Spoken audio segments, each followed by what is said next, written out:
In the case of Obama, he was known to be a homosexual in Chicago with Rami Emanuel, who was trained in ballet dancer, and he was recruited by the CIA repeatedly and basically threatened by them and the Muslim Brotherhood and everything else. That's why the political correctness comes in.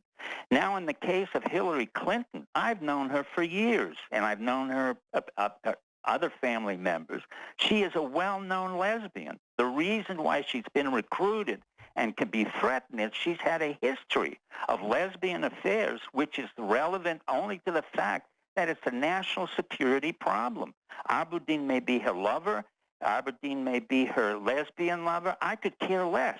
But the point of fact is that not one of our presidents, presently or in the future, other than Trump, is a highly compromised candidate. Their only duty is to protect the person in charge. They knew very well what happened in 9/11. They knew very well that the Clintons were compromised, even though there was one book that came out and that was it.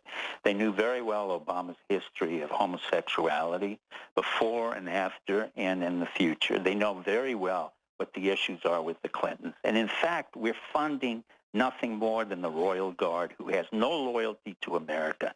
This whole issue of the Treasury bills and the fake dollars, that's nonsense.